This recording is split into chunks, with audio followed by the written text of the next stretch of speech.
எனக்கு வந்து என்னென்னா ஒரு பள்ளி பருவத்திலேருந்தே எனக்கு வந்து அறிவியலில் ஆர்வம் உண்டு. விஞ்ஞான புத்தகங்கள் படிப்பேன். அப்போ நீங்கள் அந்த கலைக்கதிர்னு இந்த மாத இதழ் வந்துகிட்டு இருக்கும் கோயம்புத்தூர்லேருந்து. இந்த ஜெரி நாயுடு குரூப்புன்னு நினைக்கிறேன், அவங்க நடத்திக்கிட்டு இருந்தாங்க.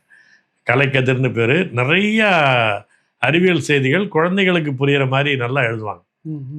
வந்து இப்போ இதுக்கு நிலாவுக்கு போன தாத்தா அப்படிலாம் கதைகள் மாதிரி இருக்கும், ஆனால் கம்ப்ளீட்டாக அறிவியல் செய்திகளாக வந்துக்கிட்டே இருக்கும். அதே மாதிரி அப்போல்லாம் வந்து சோவியத் ஒன்றியத்துலேருந்து ஸ்புட்னிக்னு ஒரு இதழ் வரும். அதெல்லாம் எந்த வருஷத்துல நான் இப்போ சொல்கிறது எல்லாமே என்னென்னா அந்த 67 அது மாதிரி அந்த பீரியடில். எனக்கு நான் 70க்கு பிறகு நான் கல்லூரிக்கு போகிறேன். அது வரலும் பள்ளிக்கூடம். அப்போல்லாம் 11ஆம் வகுப்பு தான் எஸ்எல்சி நான் படிக்கும்போது. அது அப்போல்லாம் +2லாம் கிடையாது. வந்து 11ஆவது வகுப்பு என்பது தான் எஸ்எஸ்எல்சி.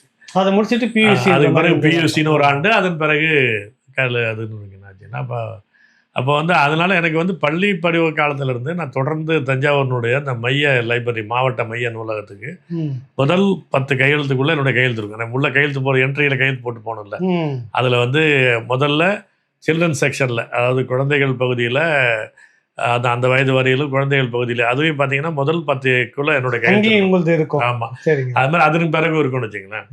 அப்போ அந்த அறிவியல் செய்தி தொடர்ந்து நான் படிப்பேன். கொஞ்சம் ஒரு சிரமமான அறிவியல்னு சொல்லக்கூடியது எல்லாமே வயதுக்கு மீறி நான் அதை படிப்பேன்னு வச்சுக்கேன். அது எனக்கு ஒரு ஆர்வம் உண்டு.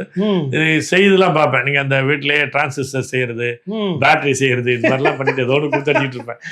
வந்து பசங்களெல்லாம் வச்சுக்கிட்டு அந்த சும்மா அந்த பிரிட்டானியா இதெல்லாம் செய்றீங்க. ஸ்கூலில் நான் வந்து 8வது 9வது படிக்கும் போது இதெல்லாம் செய்ய ஆரம்பிக்கிறேன். அவர் வந்து இந்த பிரிட்டானியா டப்பா வரும், அதில் 2 பக்கம் ஓட்டை போட்டு லென்ஸ் வச்சுக்கிட்டு இதில் வந்து சினிமா காட்டுற மாதிரி ஃபில்மை காமிக்கிட்டு அதுக்கு கும்பல் சேர்த்துக்கிட்டு நான் பெரிய இவர் மாதிரிலாம் பேசிக்கிட்டு இருப்பேன்னு வச்சுக்கலாம்.